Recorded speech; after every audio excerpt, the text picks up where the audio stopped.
You're tuned in to Steve Megatron on Altered Geek Unlimited.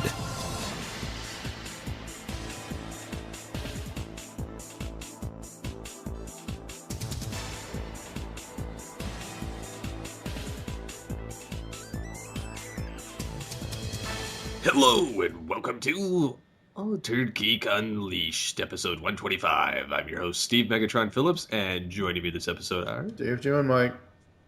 Nipple rings! I'm Mike Dodd. Hi, how are you? Yeah, there's the excited Mike, and then the other one sounded like, how's it going? Yeah, it's Eeyore. I'm trying to overcome a contact high. Leave me alone. Well, you should be thrilled as all to be here. You should be happy as God. I am not one 5 minutes late. I thought I was going to even miss the show. Next thing I know, I'm smelling weed in my apartment. I'm like, oh, great. One of these old people that live in this building are smoking. And it says everyone in the building, no smoking. Because we have several people here who, the building I live in, it's either elderly or disabled. We have several elderly people that live here who are on oxygen. You would think that a building that has people who are on oxygen, you'd think that everybody else would realize, oh, hey, we can't smoke unless in the it's a building. medical facility, no one cares. Which is unfortunate, but... Yeah. Is weed legal in your state? I don't think Or so. just medical stuff? It's for medical stuff. Okay. It's mostly what it's legal for around the U.S. Guess we'll wait and see what happens in a couple of months with that, so... How's everybody doing? Anyhow, for my classes, we actually had to watch, I don't remember if I brought this up last week or not. I think we had to watch Juno. Yes, you did. Yes. And write about it. Yeah, which next week, Monday, we have to watch Little Miss Sunshine. Who stars in that? I've heard of it, but I don't Jim know. Carrey. What? Little Miss Sunshine? Oh, that's got Sunshine of the Spotless Mind. One of them films is... This one has like Steve Carell, and it has a bunch of people I can't remember their names too. It's a garbage movie. I don't like it at all. See, this is why you should have watched Sunshine of the Spotless Mind. Well, and I don't exactly know what he's trying to portray by having us watch this and do this in class assignment, other than it's like a lazy assignment. Unless he's trying to show you something very, very specific. He's trying to show us something, but I can't figure out what it is, because I think he's trying to show like an ensemble cast, like where it's like a dinner scene type thing, but it's a never-ending one throughout the entire film because they're always together in this film. Ensemble cast, oh my god. So he could have picked a lot better films, but anyways, this particular one, he's like, has anybody seen this film? I was the only one that raised my hand. And I'm tempted not to go Monday just because, even though I'll lose 25 points, because I don't want to sit through that movie again. No, you need to... I don't want to sit through any more movies. Yeah. I just want to learn, I want to write, and I want to get out of the class. Like, it's not... You need the points, dude. I'm looking it up right now. It's got a really good cast. I hate that film. Greg Kinnear. I'm just going to be honest. Greg Kinnear. Funny guy when you put him in the right situation. Greg Kinnear, Steve Carell, Toni Collette, Paul Dano, Abigail Breslin, and Alan Arkin are the main stars. I really liked Toni Collette. She was the woman from United States of Terror, right? I don't even know. That's an amazing show. If you get a chance to watch it, seriously, I think it's only like 3 seasons, but it's totally worth like sitting through. Like I said, I know the cast is good, but I don't like the film itself. Yeah, it just may have like a really shitty script, or it's just not your thing. It's not my thing, and none of the movies or shows that we've watched thus far have I enjoyed in any capacity. So, that being said, we had to write a gift scene, and then we had to have somebody peer review it in class. To me, that is the most retarded thing in the world, is peer reviews. It sounds like, here, be an online critic for 5 minutes, basically. Yeah, and being that I read scripts from time to time, because I win them, or I gain them, or I purchase them, I read them a lot. So I know vaguely how they're supposed to be set up. So, anyways, I'm everything that I have to write in this class from this point on, because it's all you have to make stuff up, create the characters, come up with the plot, blah blah blah blah blah. I'm basing it off of my story that I was planning on writing anyhow. So, like, every element I'm writing for each one of these scenarios actually will be in the book itself that I'm plotting out. So, like, as I have to come up with, because by the end of the class, we have to write a full, like, pilot episode script and a feature film script. Oh, wow. So, these are going to be basically butchered from these assignments and put back in an entire film. Anyhow, so I wrote mine, and it's giving the premise of how a particular character perishes, and it's going to be great because the people that read it were like, "Oh wow, you killed somebody in yours," blah blah blah blah, and I have already like, I took my life and basically superimposed it as if I was successful. That's really sad. I love it. So, but there's a twist to it. So like, some of these characters are based in reality, or they're based off somebody or something. No, you've got a Blanchard in there. Please tell me. There's no Blanchard. Thank God for that. No, shut up. He'll be the crazy bystander that gets killed. I'm just joking, but says that now. So, just don't even. Just. So I'm waiting to get the grade at this point, but the people were like, "Wow, that was really good," and the one I had to peer review was one of those like, it reminded me of one of those memes that went around of, because I almost swear the dude copy pasted it. He had one where it was supposed to be like a Valentine's Day thing, and the husband and wife were together and blah, blah, blah. The wife's like, "Oh, I'm pregnant." And he's like, "Oh, that's great." He's like, "But it's not mine." And then she's like, "What?" And he's like, "I had a vasectomy 6 months ago." And I was like, I've read this somewhere. Like, I don't even know where, but I've read it before. Again, lazy writing 101. I can tell you where I've seen that from. Not the fact that she's pregnant, but a whole vasectomy story. It was in, I think, the third or fourth season of Mad About You.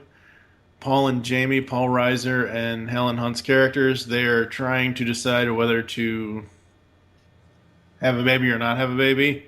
And the whole episode, she keeps having him go back and forth to the doctor to either get the vasectomy or reverse the vasectomy. I think I vaguely remember this, oddly enough. And Mike, you're the only person in the last, 15 years I've heard ever reference Mad About You. Oh my god, I love that. I remember the show title. That's about as far as it goes. I remember Helen Hunt. Mostly because I've seen her boobs in a different movie. But she's still goddamn hot for an older lady. That's what everyone says about Helen Mirren. Actually, okay, wait a second. You guys might know this. How old is Morena Baccarin?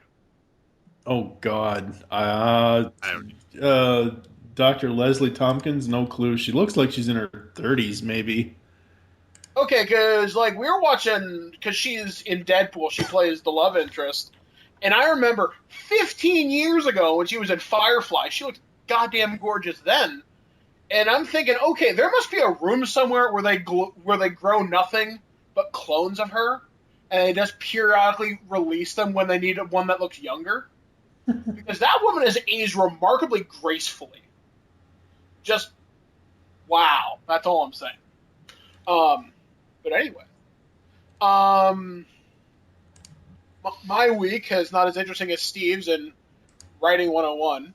I've been playing a shit ton of Fallout. I've had a really bad lapse with my depression this past week. That's why a lot of Twig content slowed down while Mike has mental health week. Feeling better, by the way.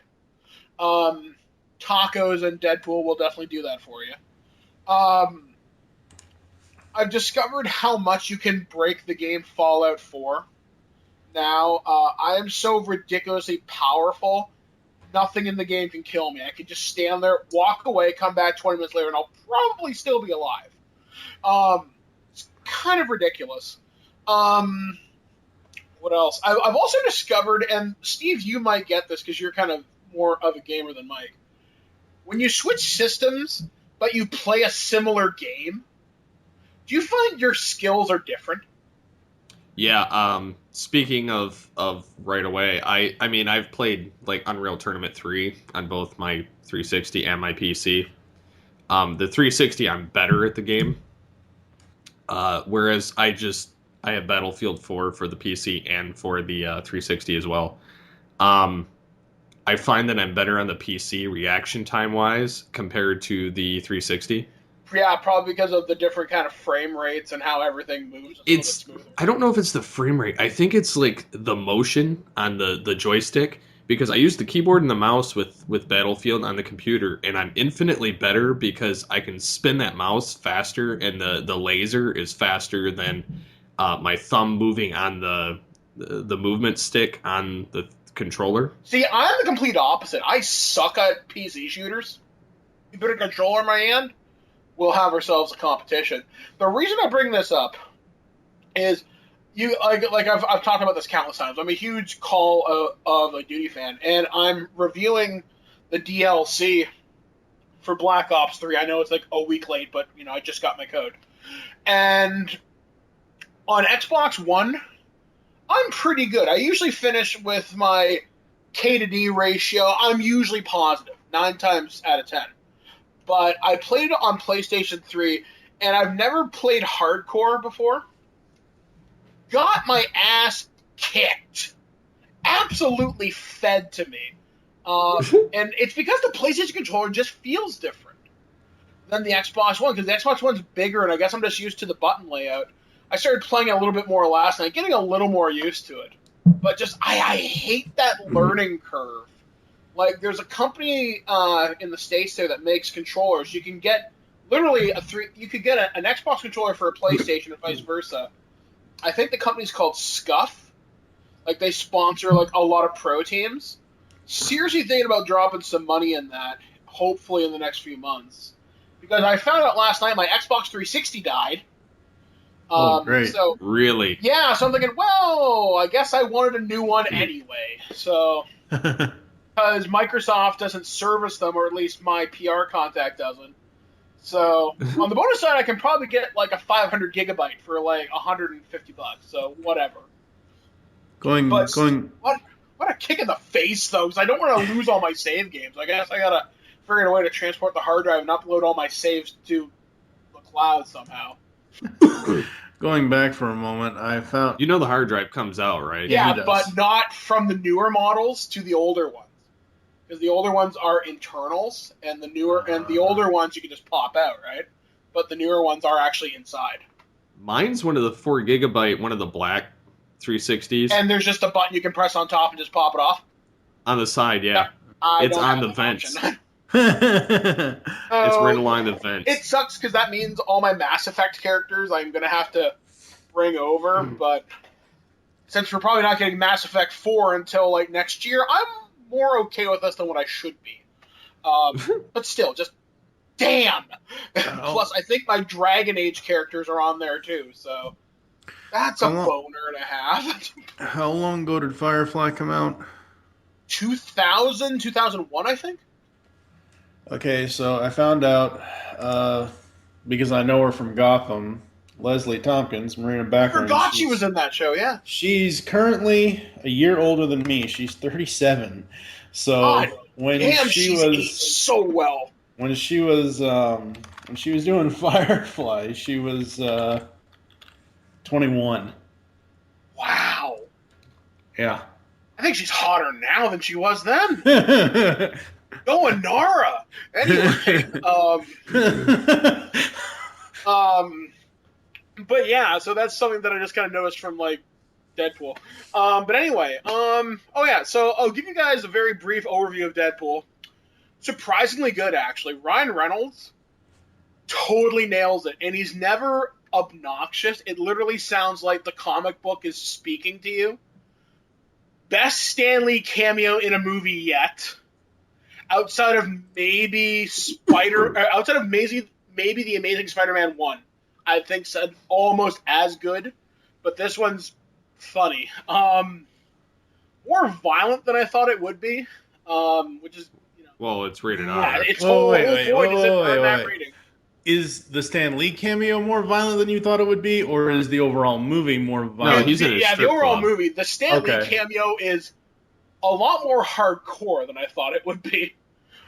He's in the strip club. I mean, it's a Yeah, exactly. I didn't want to give it away, but I'm thinking like, well, it's in the trailer. oh yeah. Yeah. He Colossus says, and is now amazing. chastity. I will say that. I was so impressed with that. They do make some references to the other X-Men kind of universes, which is kind of funny. Does make a couple cracks at Green Lantern. It's surprisingly solid. I think it's going to be a fantastic Blu-ray when it comes out. I hope they let Ryan Reynolds do commentary as himself and then do a Deadpool commentary. That would be so funny, especially if he's just allowed to run wild for an hour. Well, if and a he's going to half. have a Deadpool commentary, they should have, like, Deadpool getting splattered across the screen and then, like, pointing at stuff and then have somebody, like, animated over top. Or just have him in like a green screen sort of thing. Yeah, that'd be really, really funny actually. There are two post-credit sequences, but they're kind of connected. You have to stay literally until the very, very, very, very end. So not like Marvel where they drop it halfway through. Like I was wondering if our theater got it from him. Thinking, oh my god, tell me we got this. Like I said, it's surprisingly funny. I hope it's strong enough to carry a franchise, because this movie, you could just say it's all wrapped up, but now that he's been established as part of the larger X-Men universe, quote unquote, it'll be interesting to see where they take this. So I sincerely hope everyone goes out there and sees this, because if there's enough support for an R-rated superhero movie, we could get another Punisher. We could get Lobo. We could get so many more R-rated hardcore heroes. So I think everyone should go out and see it. Like, trust me, it's going to be worth your like $10. In a nutshell, there it is. So, since we're on the movie realm, anyhow, what were you guys' thoughts on the final Batman v Superman trailer? It should have been the I like first the one. last shot. Impressed me the most, actually. The one where Superman tries to punch Bruce Wayne or Batman, and Batman stops the fist. Yeah, and he's like, and then he gives this shit. look like, what? Yeah, the look on his face. I'm like, you know what? Now I'm in. Like, I just thought that was really, really, really clever. I also like how Alfred is a lot more involved in this. Well, like where he's flying the Batwing Yeah, I'm thinking, man, that's really cool. remotely. And just seeing Ben Affleck doing more Batman stuff as opposed to Bruce Wayne stuff, I think that's pretty cool. Like, I think Zack Snyder, I mean, he's burned us before, but we'll have to wait and see. I don't know. Maybe this will be his thing that gets people on his side. I don't know. I can't say that for sure. But I don't know. I'm getting more and more optimistic. See, everybody that I've talked to has said that this should have been the first trailer. Yep. It would have saved. It would have saved 3.5 years of bullshit. Well, they didn't have they the wouldn't have film had all shot that shot by then. I understand that, but Doomsday in a trailer was a mistake, though. Well, They yeah. should have saved that. But yeah, this should have been the trailer all along. Like, ultimately, I wish they had a more Superman one, too, where it shows him doing more heroic stuff as opposed to just him randomly rescuing the Rocket, him unmasking Batman. Maybe have him do more with, like, Lois or something. And like I said, save the reveal of Doomsday till the movie. But that would mean that you would have to save the reveal of Wonder Woman, because that's what they also revealed in that trailer. See, I'd be okay. Even if they gave a Wonder Woman-centric trailer, I'd be okay with that, too. But I don't know how large a part of the script she is. Yeah. And the other thing with you wanting a Superman trailer with him saving people, and that would go against the premise of the movie, because the premise of the movie is, oh my god, he's a super bad alien, he's going to destroy the Earth, Batman must save the day.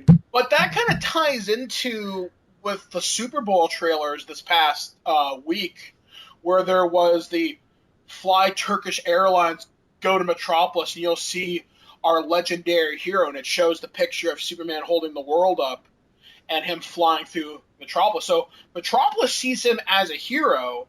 Batman doesn't, obviously, because of the destruction. Right. And Lex Luthor even gives the speech during that trailer. He's like, Metropolis is open for business again. So it's... But they flipped it and did the same thing with Gotham City, Batman and Bruce Wayne. Yeah, like, it's very... I like how they've cut these trailers to sort of be this alternate reality. Like, I think when companies do that, it's really, really, really smart, especially if you get the right brands behind it. And having Jesse Eisenberg and Ben Affleck do these in character was really, really smart. Kind of weird the fact that it's Turkish Airlines of all things, but at least it's not Bruce Wayne going to McDonald's and getting a sandwich like in Batman Returns and a Diet Coke from the first movie. But still, I want this movie to be awesome. I really do, because I'm waiting for a DC movie to wow me like the Nolan trilogy. But I was let down by Dark Knight Rises. Was it? Yes. No. It was Rises. Yeah, because the Dark Knight I love. Rises I friggin' hated. Yeah, Rises was pretty bad. Like, here, we're going to randomly cram Talia al Ghul in there because reasons. And, oh yeah, his name's Robin. But yeah, like, I want Snyder to amaze me. I really do. And with DC making their trailers, in some ways, are cut better than the Marvel ones. Because you look at how much Suicide Squad riffed, or at least took a similar formula from the Guardians of the Galaxy trailer by James Gunn. And you see how they're using popular music to create this soundscape and create like a feel to the movie. Like Suicide Squad, I care more now than I did 6 months ago. I still don't care for Suicide Squad. I don't know, that Queen trailer really impressed me. I'm thinking, okay, I'm interested now. This doesn't look stupid. But where does it fit into the overall of the DCUs, so to speak? Like I said, we're going to have some interesting conversations later on this year, because if we get Batman v Superman this year, we get Suicide Squad, what comes out next year? Probably some... I think Wonder Woman. Yeah, I think... Okay, so... Because Justice League isn't until 2018 or 2019 or whatever the hell it's supposed to be. It's the fact that the DC movies are so spaced out. They can't lose the momentum if they want to catch up to Marvel. Yeah.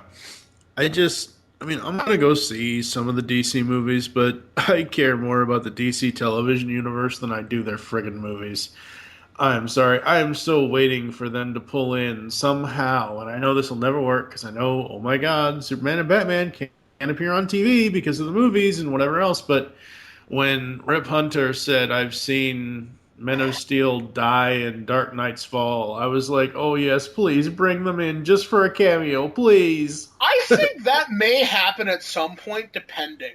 I think once leadership changes in the television divisions of Warner Brothers, or whoever's in charge of the creative side of it, I could see it happening as long as they didn't make it trivial.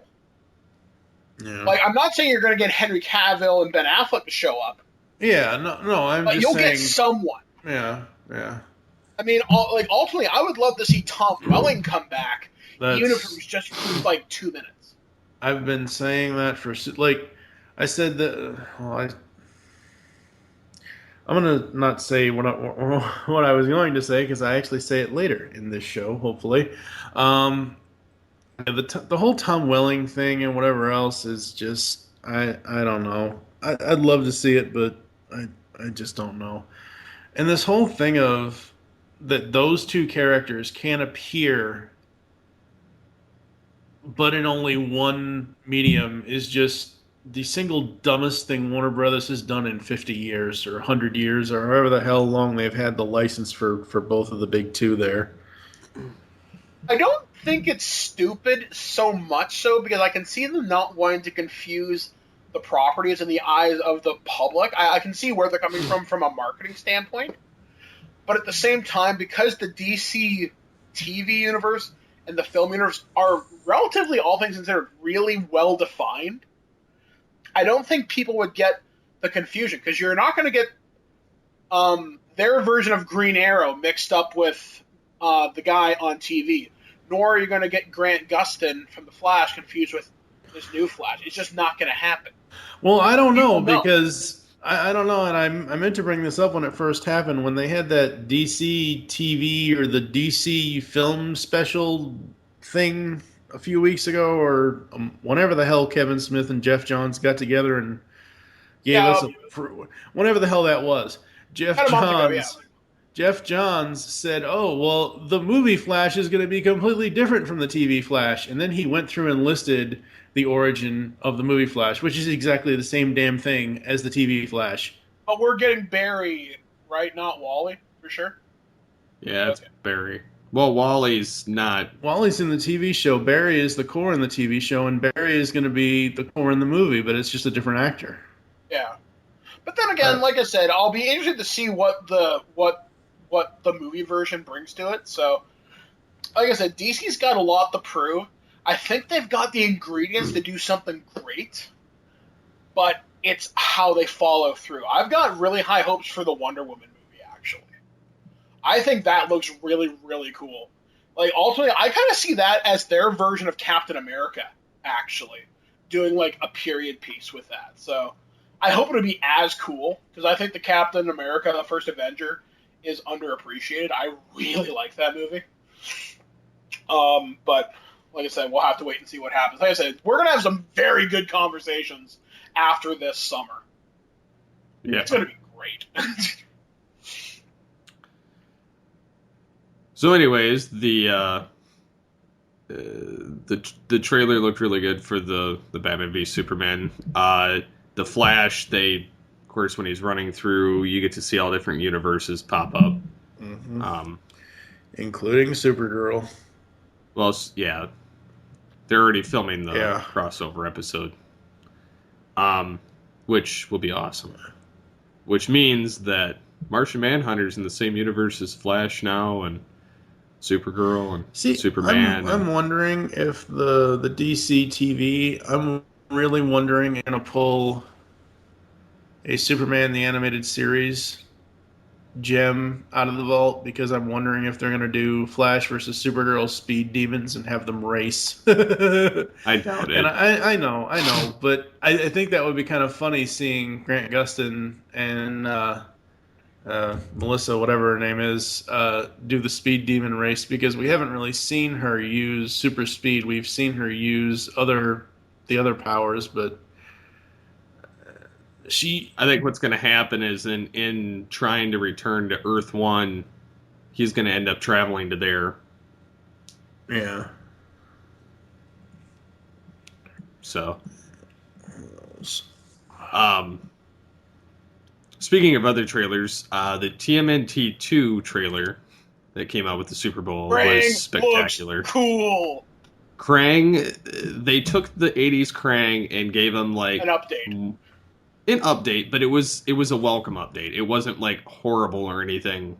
It looks like a toy I saw that came out like last year. It was like some custom job, but it looks cool.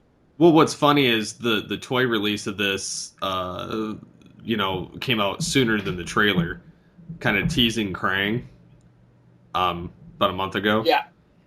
And it looks spectacular, and I am so stoked for this Krang. And Rocksteady looks pretty cool too, but no Bebop and Rocksteady look good, which is kind of weird. So I'm super stoked for this movie, just based on the fact of them trying to get it right with the Krang, with Bebop, Rocksteady, Shredder, Baxter Stockman. Yeah, I mean, so like the whole thing all the way around just looks infinitely like it's going to be better than the previous. It's like they finally listened to the fans, and it's like that they meshed. Too. Well, it's like they meshed it with what they already created, but they gave it that comic vibe from the '87. Now, if only they could do this to the Transformers franchise, we could finally set. Speaking of which, the unicorn is going to be approaching. Unicron. Whatever. I can't wait to see how Michael Bay screws that up. I don't have high hopes for that. I really don't. I quit caring about the Transformers films after 1 because they all went downhill from there. I like Dark of the Moon. I even like parts of Revenge of the Fallen. But Age of Extinction is the one movie I walked out, and this will be my one F-bomb for the show. I wanted to hate fuck that movie. I was so mad at it. Because I remember walking out of the theater and looking at some usher. I'm like, how do you fuck up Dinobots? And I was so mad. And I've only done that one other time. That was with the Freddy Krueger remake back in 2010. Well, like, they had Prime go to the Dinobot Island, like, which was miraculously, like, a mile over. And because they were in one city and all of a sudden they were in another, like, they were in the middle of nowhere, like, and he's like, they're like, what are you doing, Prime? Getting reinforcements. Yep. And then they go in there and they're like, these are the Dinobots, you know, the ancient blah, blah, blah, blah, blah. And then, so they go through and he's like, but first we have to earn their trust. After they're, like, standing there, like, clearly not fighting each other. I know, right? And then so then Prime starts swinging and then they start fighting. Like, I don't know. Like, that movie made me so sad. Plus, Mark Wahlberg, he's a fantastic actor. But when you give him garbage, he gives you garbage. I fix things. I know, like, guys, like, it's, you know what? It's like the character from M. Night Shyamalan's The Happening had a brother. And that's who that guy was. Yeah, it's the same character. Yeah, basically. Like, it was it's so the same bad writing. So Shyamalan had something to do with that movie, didn't he? You know what? It wouldn't surprise me if there's like a secret cabal of writers and directors that secretly screw each other over or try and dare each other to try something really, really, really, really dumb every couple of years. Or Michael Bay saw The Happening, was like, that's great, Mark Wahlberg, use that. Exactly. I want that performance. Sir, this movie bombed. I don't care. All right. He's like, I have explosions. It supersedes plot. Exactly. I've got explosion, boobs, and guns in the U.S. military. What more do you want? So apparently, now that you guys are saying all this, that means that Michael Bay is the next director for Gem and the Holograms 2. You know what? I would like to see a Michael Bay directed He should direct G.I. Joe. Well, yeah, we've all three of us have been saying that for the last 3 years. Although Michael Bay could also possibly pull off Mask. Yeah. He's already doing it. If you could get the guys, like some of the dudes from Fast and the Furious and Michael Bay, if they had like a movie-making baby and they made Mask, it would be so cool. Well, that'd be the way for them to connect the universes. Awesome Yeah. But you need Mask someone to and the record the theme Furious, song. Transformers 4. Yeah, there's no current day bands that could do that theme song justice. Just no way. There was you're speaking from nostalgia, though. Yeah, there is one band, and this is totally going back a couple years. There was a TV show called Avengers: Earth's Mightiest Heroes, and that theme song is awesome. Oh, hell no. We are not about to have the world... No. What? That was the worst cartoon theme song I have ever heard with superhero cartoons. Are you functionally retarded? No, not at all. I question your mental capacity, sir. No, if you could get a group, like there's like an awesome cover on YouTube of the band, I think it's called Downstreet. They do a lot of music for WWE. If you could get them to record a cover of like the Mask theme song, I'd be totally down for that. I can't believe you think that theme. I think, Mike, on a level, you've wounded my soul. Good. I now have a -1 hit point on my soul, thanks to you. Good. Steve, move us forward, man. I'm dying here. The only other trailer I saw that was worth anything to me was Jason Bourne. I'm glad he came back. But he has Paul Greengrass directing, so like that's the only reason he came back. Plus the plot. Yeah, like But it's like he's going to be doing like a 180 almost because he's going to remember everything. and become the agent again, in a sense. Man, Jason Bourne has like the worst memory of all time, and just randomly he always has to come back. But I'm glad that they are continuing the series because the last one with Jeremy Legacy. Renner, I love Renner, I really do. But that movie was an hour, or that movie was like 2 hours of people yelling at cell phones, which is ridiculous. And they had discount Brian Cox. Yeah, exactly. Like, no, stop. It was Edward Norton instead. And he was not hulking out. He looked.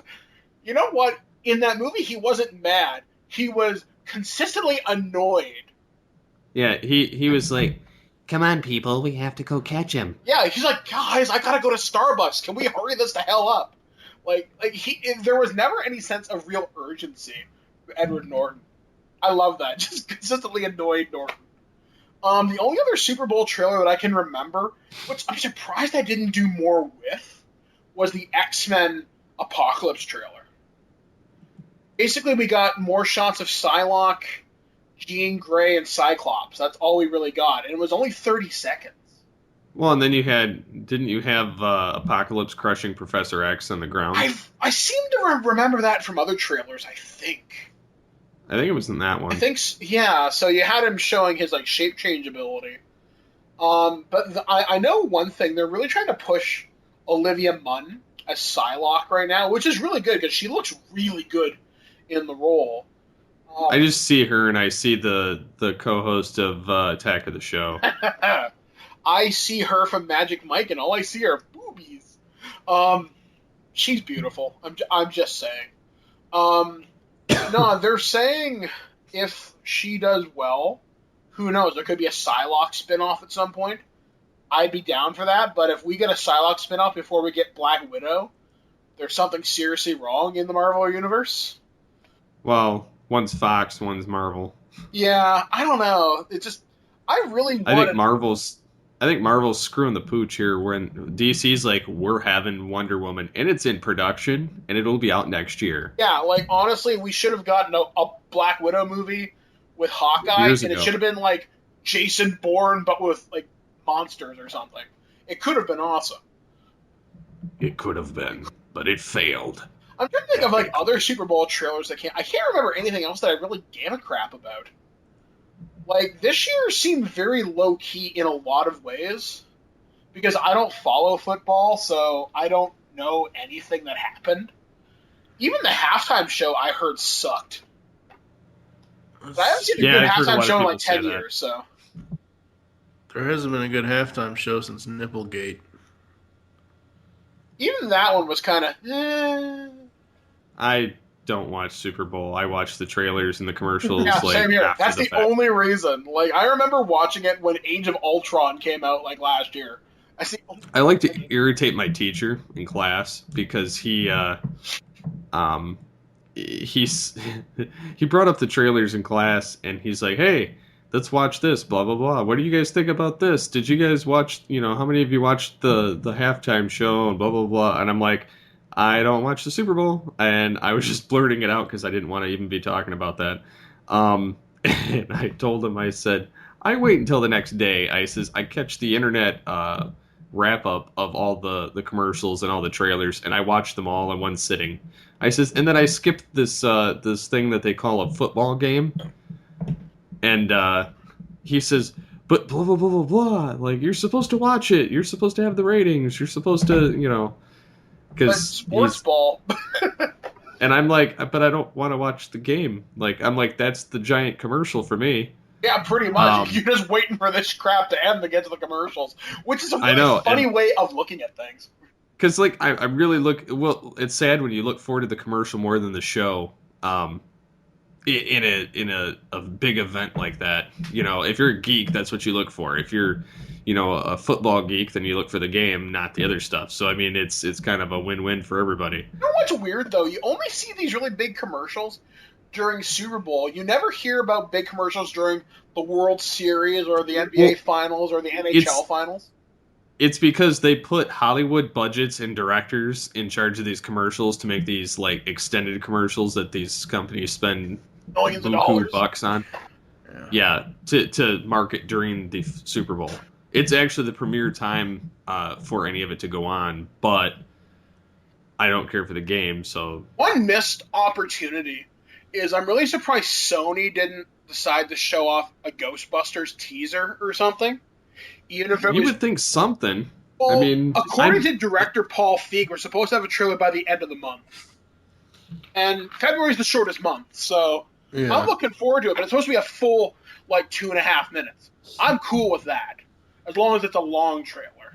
And give me clips for the next few months. It just... on the one hand, I'm really excited for the Ghostbusters film that's coming out. I know a lot of people are boo-hooing over stuff, specifics. I don't really care. I just want a cool Ghostbusters movie. I just want a cool movie, and for them to make a modern one now, even though, and I think that it was great that they rebooted, only for the fact that the old cast was stomping their feet, dragging their feet so much through it that they've already lost one of the actors, and none of the other guys really are young and spry enough to do it. So I mean, I think the only one who really would be Ernie Hudson, because it's not like he's doing much right now. He was in Transformers Prime for a little bit there. Yeah, but I mean, other than that, though, you never hear about him with big roles. You see him in a lot of voice and B-movie stuff. But yeah, Murray can do whatever the hell he wants because he's Bill Murray. Dan Aykroyd is reportedly crazy, but he can do pretty much whatever he wants. Yeah, but they came from Saturday Night Live, both of them, so they're just nuts in general. And that's why I kind of have more of a hope for this one, because a lot of the cast and crew are Saturday Night Live people, and they're three of them are Saturday Night Live, just like the olden days. Yeah, so I'm hoping this will be cool. Although it was weird though, they released Lego stuff in the past week that may show a spoiler from the movie. They have the new Ecto one, which looks really cool. I'm actually hoping to get this set. And they have Kevin, who's Chris Hemsworth's character, on Ecto 2, which is like a dirt bike. But he has an alternate face where he has red eyes or something. Oh. I'm guessing he gets possessed, or I really hope he's not the bad guy, because that would suck. It's gonna shatter. He's it's gonna shatter Thor fans' dreams everywhere if he is. Well, nobody will care about that. But they're gonna go to the chamber to dump off the spirit, and then he'll absorb them all secretly, and then he'll be like, "Can I answer your calls? I mean, can I answer your calls?" That actually would be really funny. Actually, that would be really, really clever. I hope that it, like I said, obviously I've expressed very big hype for this movie. I've seen some of the stuff coming out of some of the marketing and licensing shows that have happened in the UK. Some of this stuff looks so cool. Some of the roleplay stuff looks phenomenal. I am seriously looking at, because I like to look at prop stuff because I think I can do it. I don't think building a Ghostbusters reboot proton pack would be super hard. It looks a lot easier than doing the real proton pack right now, because that's a ridiculously expensive build. But I don't know, man. Like I said, there's some really cool stuff coming out of this, so I hope when the trailer drops, and hopefully a few weeks, that it gets massive hype. If anything, I just want it to shut naysayers down, because I think that would be the best justice of all. So what were the things you were going to bring up before we started the show? Oh, man, now I'm trying to remember. I talked about Deadpool. Right. So, big news this past week. One of the biggest sites on the internet for game news is gone. GameTrailers.com, after 13 years, shut down this past week, very unexpectedly, too. Game Trailers, for those of you that don't know, was, I think, owned by MTV and Spike at one time. Very influential in getting the Spike TV Video Game Awards stuff up. That's for a long time. Before YouTube was the go-to source for trailers and stuff, you'd go to GameTrailers.com and you'd get these things. You'd get really good reviews. You'd get these retrospectives that would span 9-10 episodes. They did one on Final Fantasy, and it was 13 episodes. Each of them was a half hour each.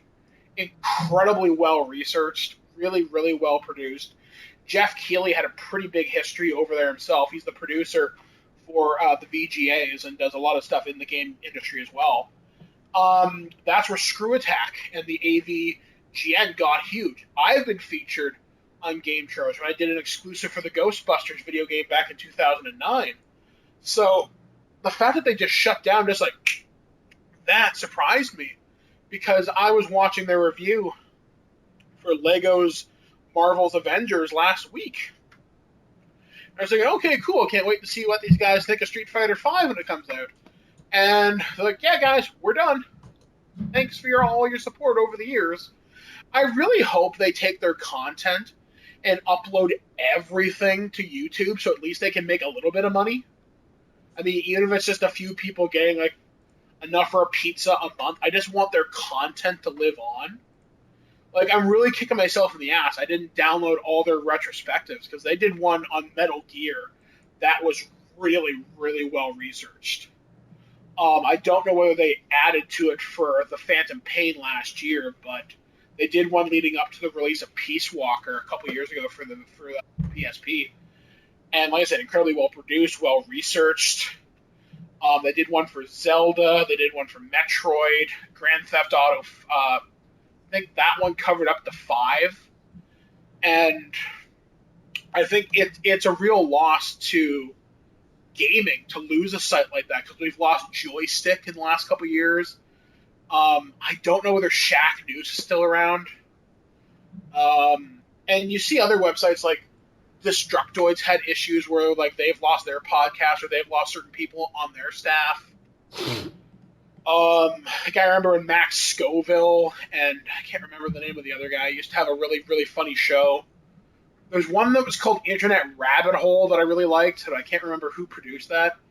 So I don't know. And then with websites like Screw Attack getting absorbed by Rooster Teeth, gaming websites and just gaming is changing. You said Screw Attack got absorbed? Yeah. They work with. I didn't know that. Yeah, they work with like Rooster Teeth. It came out like late last year. So they work with them and the like kind of Funhouse guys now. So it's still the same old Screw Attack. They're just very, very closely associated with them now. But a very big move for Screw Attack is they've been around for 10 years now.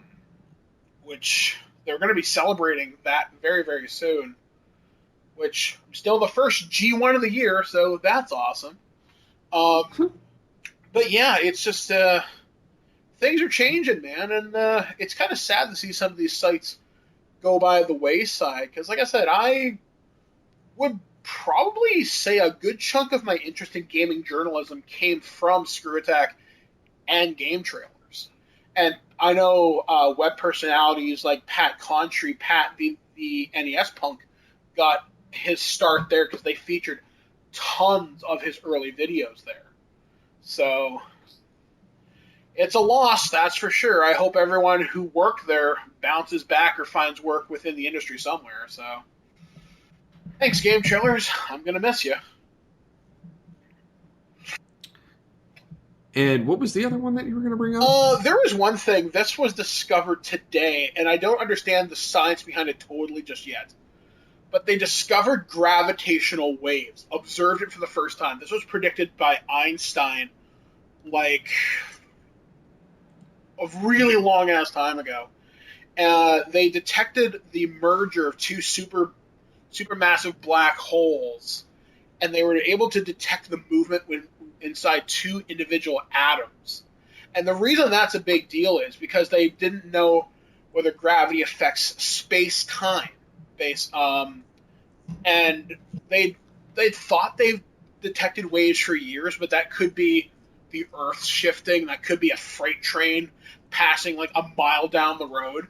But the technology's gotten better and better and better and better. So they finally confirmed it. Like they were first observed back in 2015 in September, I think, and they officially confirmed the results like today or yesterday. And this means it opens up a whole new level of astronomy. Now we can use gravitational imaging sort of thing. So space probes, and telescopes, and all sorts of other things will give us a more interesting look at the universe because now we have a new set of eyes. So I think that's pretty interesting.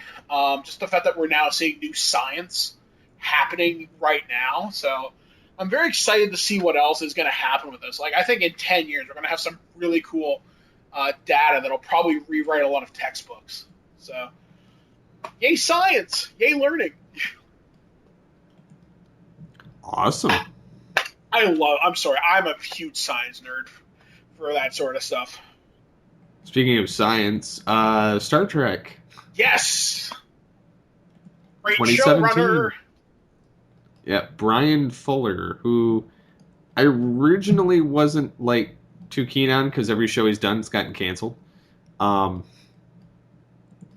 they may make it to a second or third season, but they still get canceled. He wrote some DS9 Voyager episodes and in the past, so I'm optimistic. I'll give it a shot. I still don't like the subscription model. Yeah, I don't think that's a good idea at all. I think that's gonna really devastate it because I myself will not do the subscription model. See, if they licensed it to Hulu or Netflix, they get it in front of a bunch more eyeballs. Like, I'm gonna be honest with you, if I want to watch Star Trek, I'm probably gonna pirate it, and I feel terrible saying that because I really want to support the creation. But first off, due to licensing issues between the countries, which is bullshit, I don't know. I think it's a terrible, terrible decision to lock this behind a subscription gate, because if they want to revitalize the series to make it relevant in 2017, you can't lock it behind a gate like that. I mean, it's not like premium content like HBO and Game of Thrones or something like that, because you can watch that online or on TV. With this, it's online only. So, yeah, and that's kind of what bothers me. But the broadcast model is changing day by day too.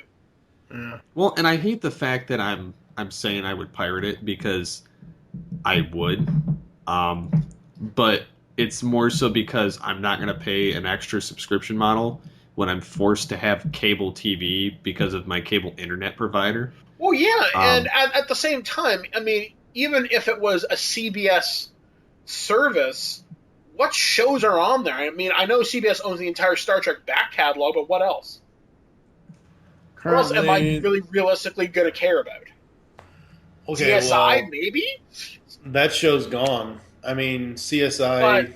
But you can watch the back catalog. You can watch the back catalog. I mean, they've got all the CSIs. They've got the various NCISs. They got Big Bang. They got Two and a Half Men. They got Two Broke Girls. They got all their back catalog stuff from the last 30 or 40 years. They've got Supergirl. See, my whole deal with this is I'm not going to pay an extra amount. Yeah. See, if it was $5, maybe, but then again, for an extra $2, I get Hulu or Netflix. Well, I don't think CBS is a part of Hulu, is it? I've got CBS shows on there. There are CBS shows on there. There are plenty. Like I said, there's a lot of the back catalog on there, but and then there is a lot of the new stuff, but there's not all of the new stuff because I have to watch Supergirl and CSI Cyber on the CBS website. I can't watch that on Hulu, but like I said, their back catalog it is on Hulu. There are so many more networks or brands that I think are much more deserving of a subscription service. Like if Cartoon Network would offer a back catalog of everything they've ever shown, here's my money, take it now. Or if Nickelodeon could open up everything from the beginning of their station to now, here's my money, take it now. Or Disney. Give me every single show. Give me every Mickey Mouse Club, every Darkwing Duck, DuckTales, Tailspin, whatever. See, the problem currently with Cartoon Network / Boomerang, Nickelodeon, and Disney is, like, if you go to watchdisneychannel.com, they force you to log in with a cable provider. They basically force you into into having a cable package in order to watch their online content. And that's another thing that just completely, I would rather buy the episodes from iTunes than whatever. The other thing is, I saw, since we're talking about this whole TV internet thing, did you guys see the article about PayPal and VPNs this week? No. They if they basically if they see you using a VPN, you can't use PayPal anymore to do a VPN. Basically, So if I pay for a VPN with my PayPal account, they'll suspend it. Yep. That's so. no, they won't even let you. They won't even let you do the transaction. Wow. Okay, Pardon my language, but fuck those guys. Here it is. It is from Gizmodo. I'm going to read some of this. I will send you the link, Mike. PayPal is blocking payments to VPN providers. Although using a VPN isn't illegal, it is getting more difficult. Joining in on Netflix's attempt to clamp down on viewers breaching terms of service by utilizing VPNs to avoid geo-blocking restrictions, PayPal has now begun removing its services to VPN providers. Interesting. I think the service I use, we signed up with a credit card, so we should be good. But that is, my God, there needs to be a huge overhaul in how these things are licensed in different countries. Because ultimately, I want to pay for your content. Give me the ability to pay for my content. See, this is what I understand. Okay, I understand why back in the olden days when we had nothing but DVDs for TV shows. I understand why DVDs are region coded and all that. Yeah.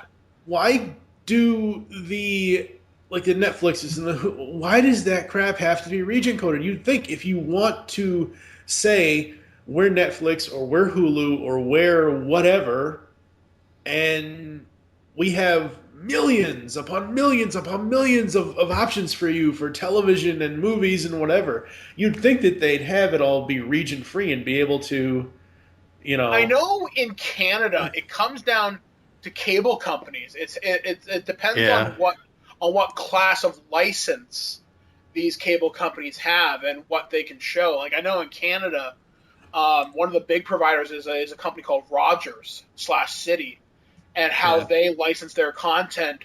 They now have an on-demand service called Show Me, which is basically our version of Hulu. Yeah. And now we have another thing called Crave, which is like the Bell telephone company, which also does phone, internet, etc. They have it too, which now they're a version of Hulu as well. Like they get exclusive content to the WB catalog, whereas Show Me doesn't have as much WB content. So it comes down to who's licensing it, who's broadcasting it to terrestrial broadcasters, what medium it can be reproduced in. It's basically, frankly, it's legally bullshit, is what it comes to. It's people, I want my slice of the pie now. And by all rights, yes, you absolutely deserve to be paid for your work. You absolutely deserve to be paid for your creative endeavors. But please, can we simplify this? No reason, like Mike said, for certain things to be region locked. Now, I understand certain countries have certain restrictions on content. That's just the way it is. Like in China, you can't show things. And I get that. That's a government thing. And in England, you have to use Hero Turtles instead of Ninja Turtles. Yeah, like, it's so stupid. I mean, the world needs to catch up to 2016 like now. Yeah. But I'm living in a dream world. It frustrates me to no end. I can't believe that, though. I mean, that's gonna... I just put it on Twitter for you. I can see some VPN providers challenging this, and I hope they do. Yeah. This is... Like I said, this is bullshit. Yeah, I didn't even know this was a thing because I'm so far out of the video game things. You've played Lego Batman 3, right, Mike? Yep. Well, sadly, about a week ago, we lost veteran Looney Tunes voice actor Joe Alesky. He reprised Bugs Bunny. He was Plucky Duck and all that. Yep, he was Plucky, but he is the only guy ever past Mel Blanc to really voice all of the classic Looney Tunes characters. So wait a second, Mike. Was that him in Space Jam? No, Okay. it was not him in Space Jam. They don't. Warner Brothers didn't use him all the time, but throughout his voice acting career, He'd be like one of their go-to people. he was at one point or another voicing either Sylvester and Tweety, Bugs, He's voiced every single one of the characters at one point or another before he passed away. The reason why I bring that new Looney Tunes show that came out a couple years ago? No, he didn't. He couldn't get past the concept of putting Bugs and Daffy as the odd couple. I really like that show. I don't know why, but I really do. So the reason why I bring this up, because it's video game based, and we were talking about video games earlier, he reprises his role as Daffy, but it's the episode of Duck Dodgers, the Green Loon Turn in Lego Batman 3. I thought that was hilarious. But yeah, Joe will definitely be missed. I know Maurice LaMarche posted something about this about a week ago. He was talking about how he and him didn't get along in the very early part of their career, but later on they became really, really, really good friends. Yeah. This year has been devastating to pop culture. It hasn't even started yet. I mean, we're only in February. And I'm predicting a really big actor, like a huge actor is going to go this year. Yeah. Ultimately, I've been on, this is going to sound really morbid, but I'm on the Morgan Freeman death watch. Oh. He is my Deadpool bet. Okay, as long as the production for Now You See Me 2 gets done before he dies, I'll be happy.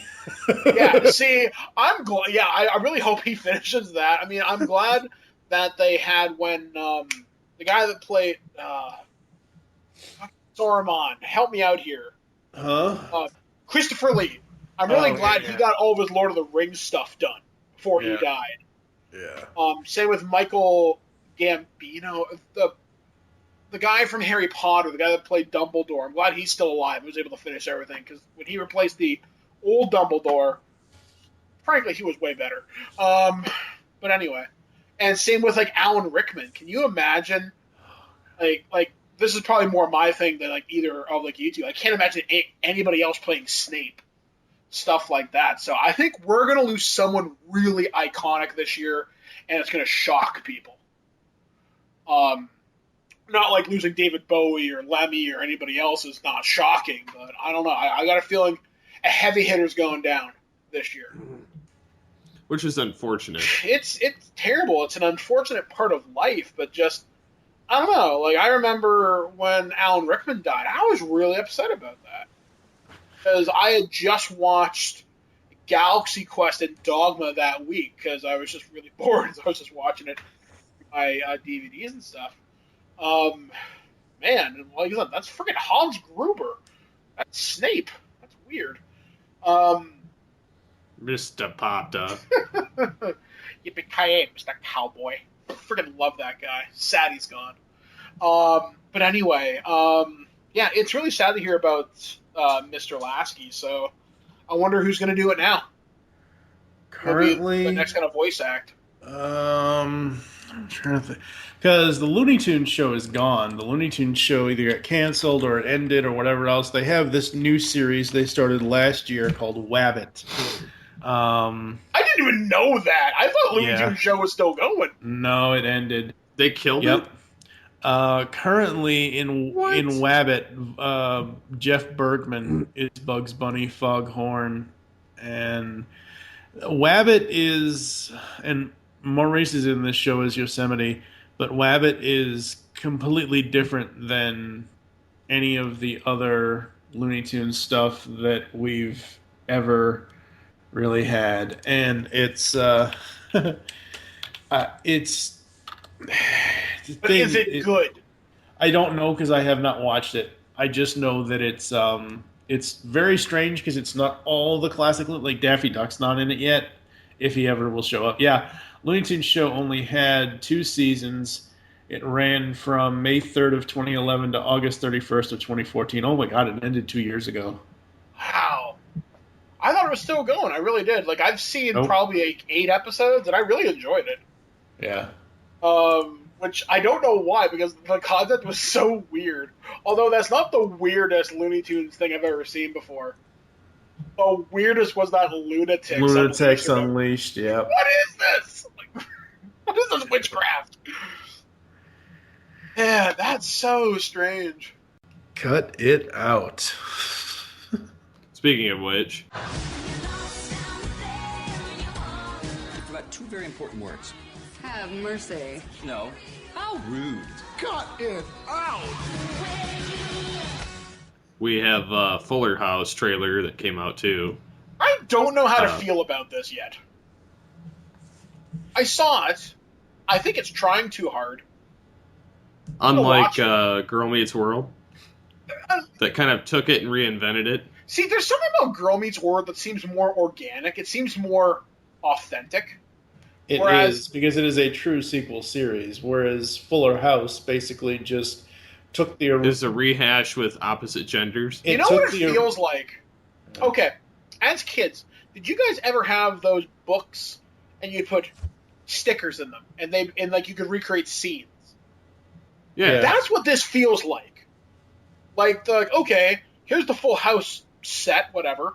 We're going to get you an older Bob Saget, an older Dave Coulier, and here's some random characters, and oh yeah, here's Kimmy freaking Gibbler.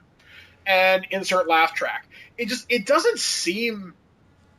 I don't know, like I said, it seems so inauthentic. Mind you, like I said, we've only seen the trailer. I'm going to reserve judgment till the first 2 episodes. I mean, I'm interested to see it for the classic cast, but I'm also interested to see what adult DJ does, because the whole premise, for anyone that doesn't know, who've been living under a rock, obviously the original series was Danny, Joey, and Jesse, 3 guys in a house with 3 girls, and then it evolved from there. This series basically reverses it. It has DJ, Stephanie, and Kimmy in a house with DJ's 3 boys.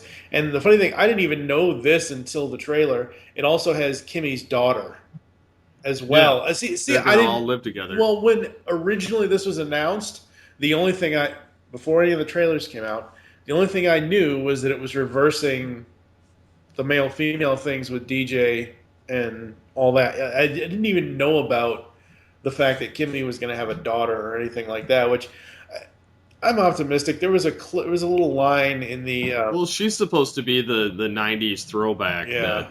Is it all the original cast? Like, did they get the girl that played Stephanie to come back, Jodie Sweetin? Yep. Yeah. They got all the original cast except for Mary-Kate and Ashley. Wow.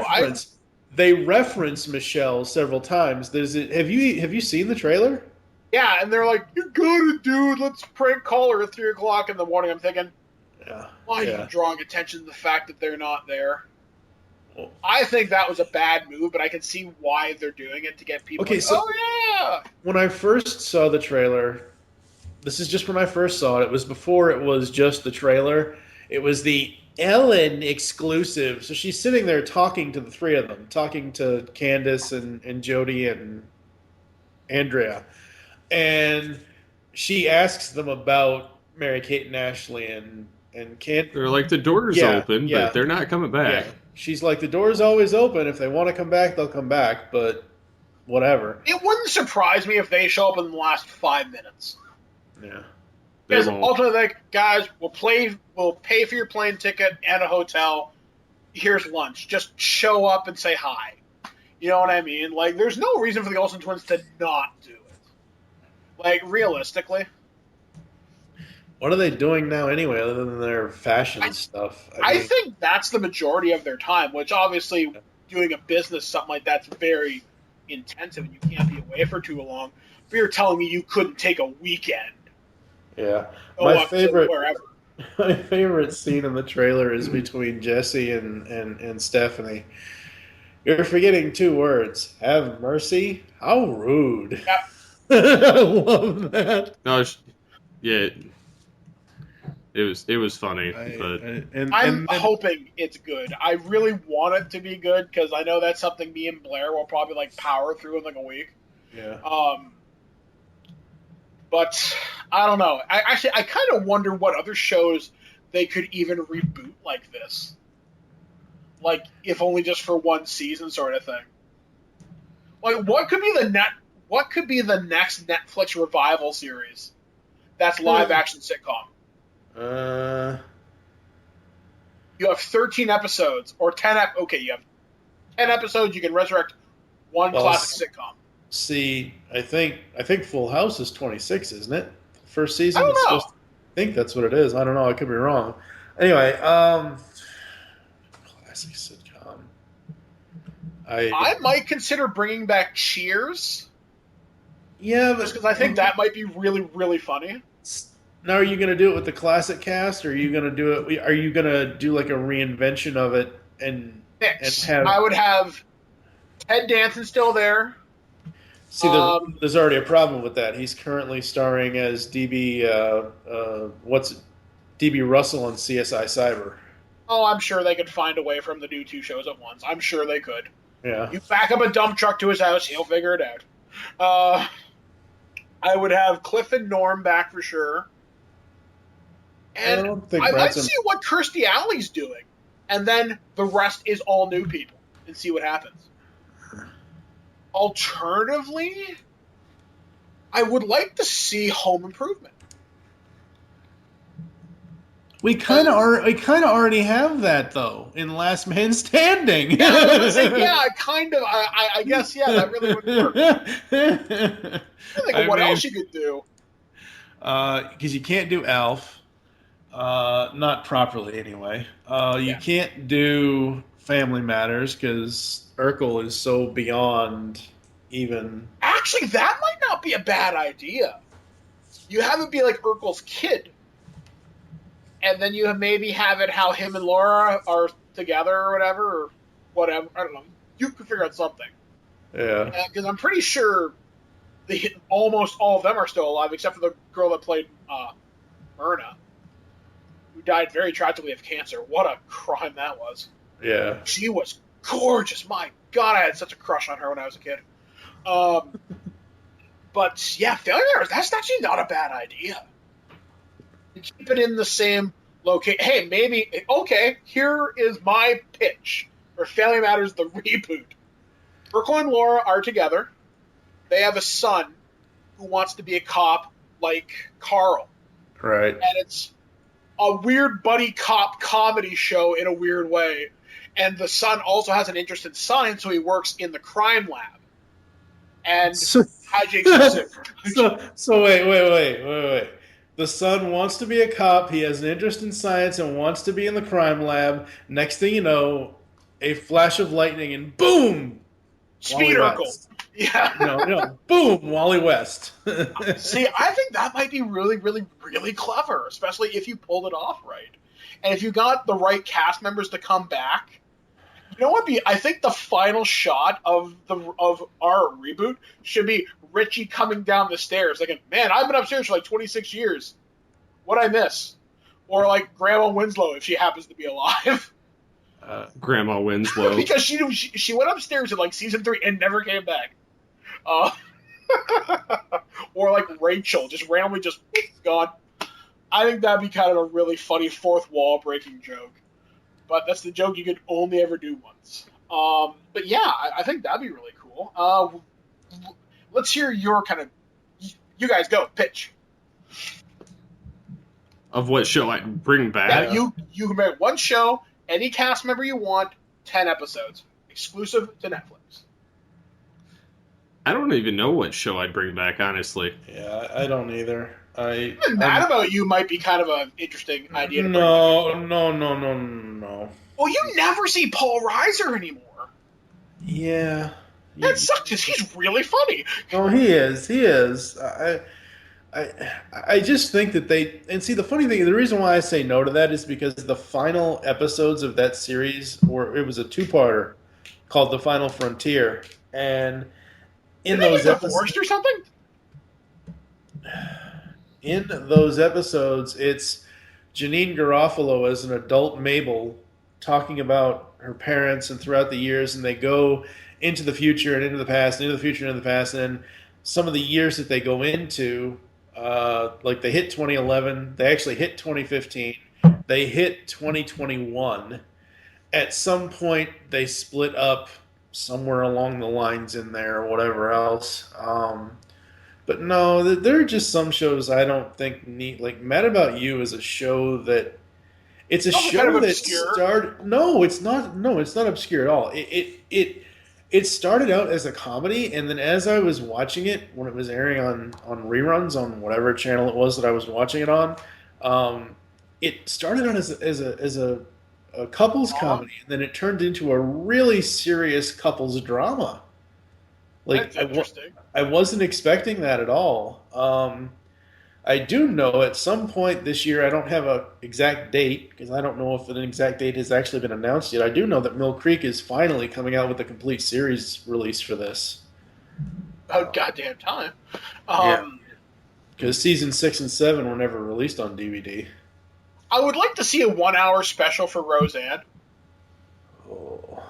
As that last too. season was such garbage. Just bring Roseanne and John Goodman to the Big Bang Theory. That's all you need. Oh, That would be so the show. funny if they did that. I know the show I want them to bring back. All right. It's animated though. Okay. Okay. I want Beast Wars. Oh God, here we go. If I had to bring back one animated show, this is going to be weird. You guys probably will not see this one coming from me. Duckman. That show would be so successful now. Because it's got that weird sense of humor that I don't think worked in the 90s. I could see that. And I love Jason Alexander, and he was hilarious in that show.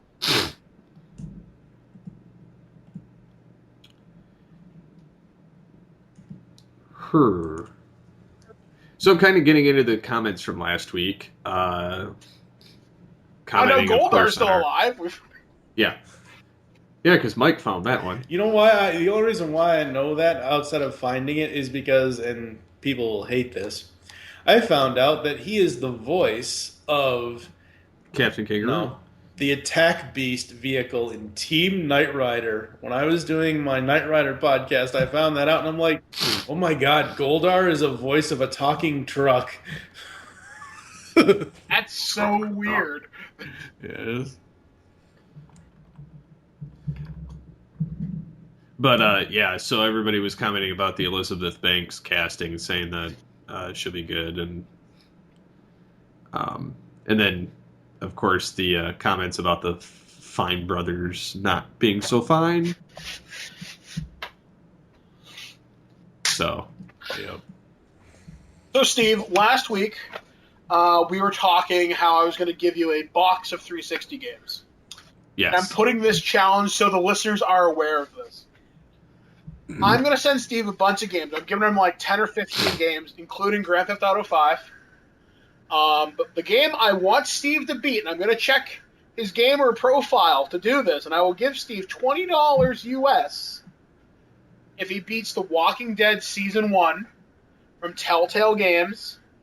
And if you don't think it's a marvelous piece of storytelling, then I will give you $20.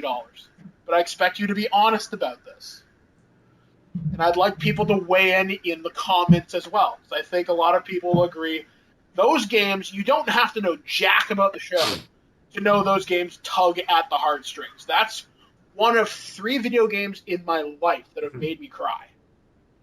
So it's been Walking Dead, Chrono Trigger, and Final Fantasy 6/7. So I guess that's Interesting. 4 video games that have made me cry. But Walking Dead hits you right in the feels.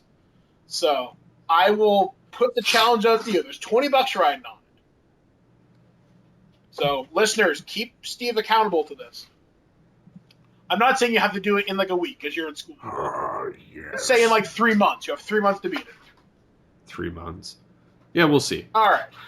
Because otherwise, hey, it's $20. What have you got to lose, right? True. Yes. But, So yeah, thank you for the comments, guys. Yes, thank you. Anything you guys want to bring up before we close it out? I know I've talked about this endlessly. I really am trying to get a botched rollout. I've recorded one and I did not love it. So I'm going back to the drawing board. Don't you hate when that happens, when you spend all that time and all that effort and then something goes wrong or the file gets lost or corrupted or it doesn't sound... I hate that. I recorded 3 separate shows, same topic. Couldn't get it right. I'm thinking, you know what? This is garbage. Delete, delete, delete. So hopefully I'll get that done. Not this weekend because, hey guys, it's Valentine's Day weekend, so boom, chicka, boom, boom. But there should be a new Nerd News coming out on Friday there for sure, because I'm just going to record that early in the day, get her done. And I know me and Jamie have a prototype for next week. We didn't get this one this week because Jamie has this wicked sinus infection, so he sounds like R2-D2. So hopefully he'll be, not dead when I call him next week. Other than that, though, hoping to get a review of Dungeon Crate, which is very, very, very cool. If you're into role-play games, it's like a subscription service for that. And I'm trying to get a hold of the guy from, I think it's Dinosaur Dracula or DraculaDinosaur.com. He has this subscription service. It's like a retro box. You get like old cards, old toys from like the 80s and 90s. It looks really, really cool. So I'm hoping to talk to him. And I'm supposed to, hopefully before his Kickstarter ends, I want to say it ends fairly shortly, for the He-Man documentary, The Power of Grayskull. Turns out the same guy who did that also did Nintendo Quest, which is a video game collector that's semi-local to me, but he also did the Turtle Power documentary you may have seen on Netflix last year, which is incredibly well done. So yeah, that's what I got coming up in the next little bit. I'm slogging through more My Little Pony comics over in the pull bag. Nicole and I are getting through that. We did Ponytails Volumes 1 and 2 this past week. This coming week, we're going to be doing Fiendship is Friendship, which is all the villain one-shots. And then after that, there's going to be 2 episodes where 1 episode each is going to be Friendship is Magic Volumes 1 and 2 and Friends Forever Volumes 1 and 2. Friends Forever. Tooncast Beyond is going to be doing, because Joe Alesky's death is still kind of fresh in our minds and hearts, we're going to be doing Tiny Toon Adventures Season 1 and Duck Dodgers Season 1 over the next few weeks, but it's going to take me a while to get those released because I completely didn't know that Tiny Toon Adventures Season 1 is 65 episodes. I've seen like 20 at this point. Oh yeah, that reminds me of something else to bring up while I'm thinking about it. We are going to have our Deadpool topic show for February up really, really soon since Deadpool just came out. So probably middle of next week, if not the end of next week, between me, Ryan, and Roebuck. So get your chimichangas ready. Awesome. Yeah, I'm pretty excited about it. I'm actually reading a bunch of Deadpool comics this weekend, so I'm looking forward to learning more about the Merc with a mouth and why in the movie he's not annoying, yet in real life he's really, really annoying. Because everybody talks about him. But, we'll see what happens with that.